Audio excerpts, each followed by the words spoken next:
Shalom, apa kabar jemaat sekalian yang terkasih dalam Tuhan? Senang sekali bisa berjumpa kembali dengan jemaat sekalian melalui GKM Menyapa pada hari ini. Nah saudara, tidak terasa telah sekitar 2 minggu lebih kita tidak berjumpa secara onsite di gereja pada waktu kita mau beribadah pada hari Minggu.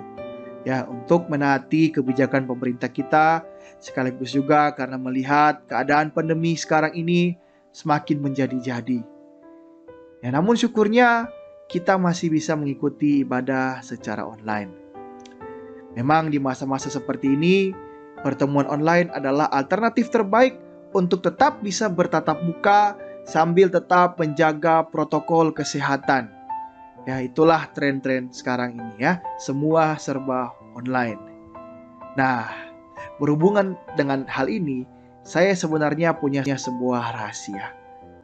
Jadi pada waktu saya menyapa jemaat sekalian sekarang ini dengan berpakaian rapi seperti ini, sebenarnya bagian belakang kemeja saya ini tidak saya setrika dan saya ini sekarang sedang memakai celana pendek. Tentu kalau dilihat secara keseluruhan oleh jemaat dari atas sampai bawah sekarang ini, kesannya itu sangat tidak rapi, ya, sangat tidak sopan. Tetapi jika hanya berbicara di depan kamera seperti sekarang ini, maka apa yang tampak hanyalah apa yang ada di depan kamera. Ya, berbeda sekali dengan kalau bertemu dengan orang-orang secara langsung di onsite ya. Saya bisa kelihatan atau visible baik depan ataupun belakang, atas atau bawah, secara keseluruhan tampak oleh semua orang. Nah, jemaat sekalian, saya harap ini cukup menggambarkan ya seperti apa kehidupan kerohanian bangsa Israel, khususnya kerajaan Israel Utara pada zaman Nabi Hosea hidup. Ya, di dalam catatan kitab Hosea, mereka ini mengaku bahwa mereka mencintai Tuhan Allah. Ya, mereka masih menyebut dan memanggil namanya, merayakan hari-hari raya mereka yang ditentukan kepada mereka. Bahkan mereka masih setia mempersembahkan korban-korban persembahan. Ya, secara lahiriah mereka seperti orang-orang yang taat beragama dan patut dipuji.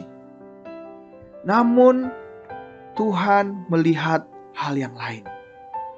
Mata Tuhan sanggup melihat segala sisi kehidupan manusia, segala yang tidak kelihatan dan harus disembunyikan oleh bangsa Israel.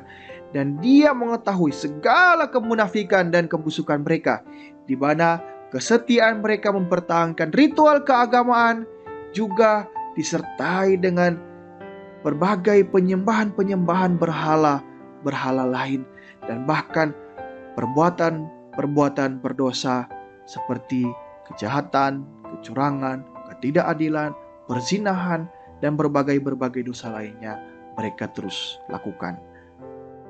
Dan jemaat yang terkasih dalam Tuhan, Allah tidak dapat dipermainkan.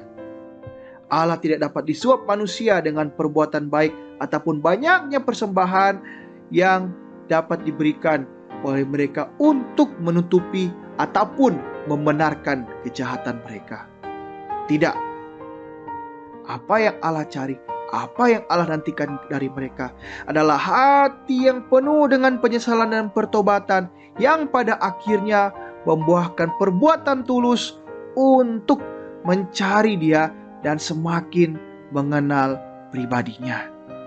Nah, itulah sebabnya di dalam Hosea pasal 6 ayat yang ke-6 Allah mengungkapkan kerinduannya ini ya dengan sebuah ayat yang berbunyi seperti ini.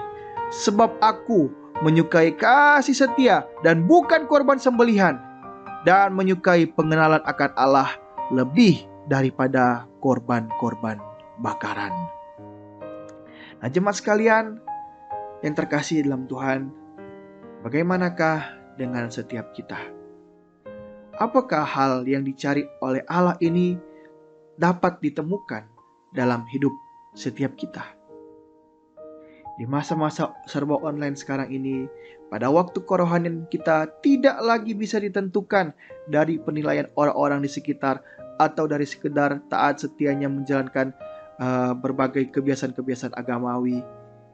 Inilah saatnya kita betul-betul bisa menguji apakah dari hati kita yang terdalam kita sungguh-sungguh masih setia atau tidak untuk mengasihi Allah dan rindu mengenal Dia lebih dalam lagi. Jemaat yang sekalian terkasih, mari kita tetap terus bertumbuh dalam iman dan perbuatan, sebagaimana Ia juga tetap senantiasa bertindak demi kebaikan kita dan senantiasa memelihara hidup kita. Selamat beraktivitas, Tuhan Yesus menyertai setiap kita. Amin.